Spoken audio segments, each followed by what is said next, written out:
She didn't cry when I found out. She didn't explain. She just stood there, still, silent, like guilt had glued her to the floor. She had slept with him, lied about it, then looked me in the eyes and said, "It didn't mean anything." And that's when I knew.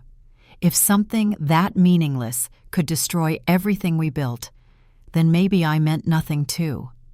We were together for 4 years, not high school love, not reckless passion, real love, groceries on Sundays, Netflix arguments, holding hands during funerals, life together.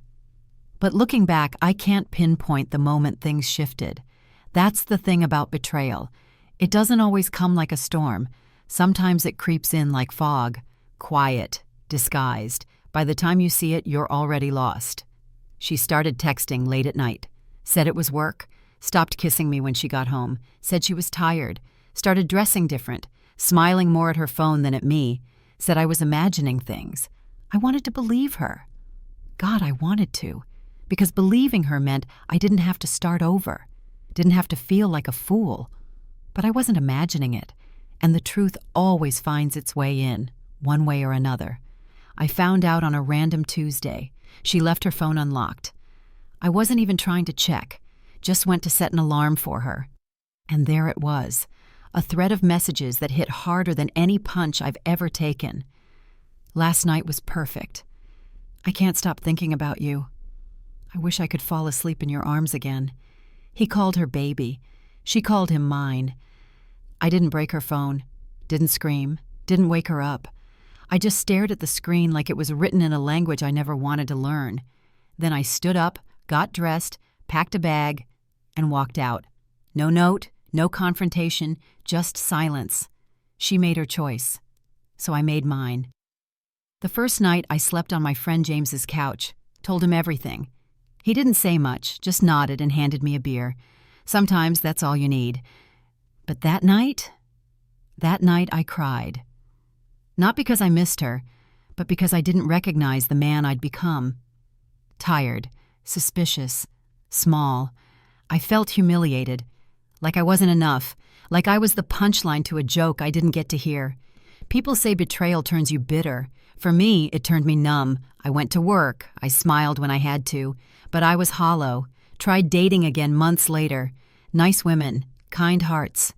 But every time someone got close, I flinched. I wasn't ready, because trust, once broken, doesn't just grow back. It scars, and scars don't forget. Then, 1 year later, she showed up. I had just gotten back from work, sweaty, dust on my jeans, paint on my shirt. I was unlocking my door when I heard a car pull up behind me. I turned, and there she was, the woman who broke me, the woman I once would have taken a bullet for. She stepped out of the car slowly, hair longer, eyes puffy, face pale. "Hi," she whispered. "Can we talk?" I didn't say a word, didn't move, just stared. Because how do you speak to the ghost of the person who shattered you? She held a piece of paper in her hand, a letter, crumpled at the edges, like it had been carried around too long without the courage to deliver it. "I wrote this months ago," she said, tears already forming. I didn't know how to face you." She looked smaller, not physically, emotionally, like someone who hadn't slept right in weeks, like regret had been eating her alive. I let her inside, not because I forgave her, but because I wanted to hear the words she had swallowed for too long. She sat down on the same couch I had once imagined raising a family on, the couch that used to be ours, and she cried, not the manipulative kind, the kind that hurts to watch. "He didn't love me," she said.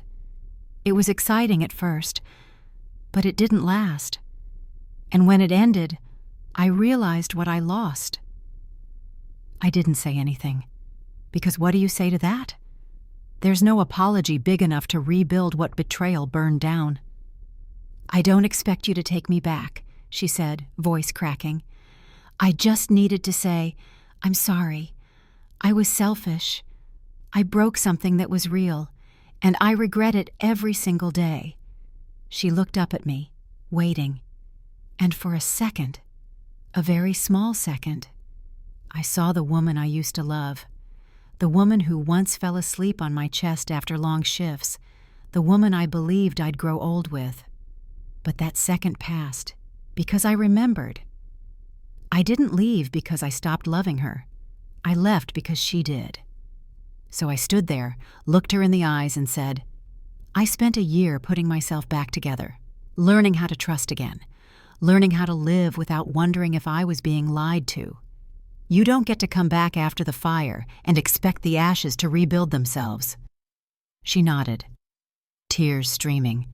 No argument, just pain, real pain. But it wasn't mine anymore. She left quietly, just like I had a year ago.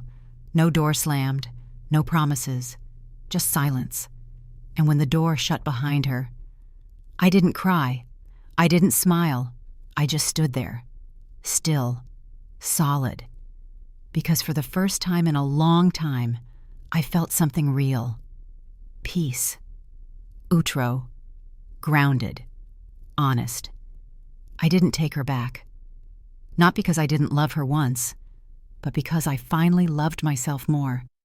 If you've ever walked away from someone who chose someone else, and then came back like nothing happened, you're not weak for missing them, but you're powerful for not letting them break you twice. Sometimes the strongest thing you can do is close the door that once broke you and never open it again,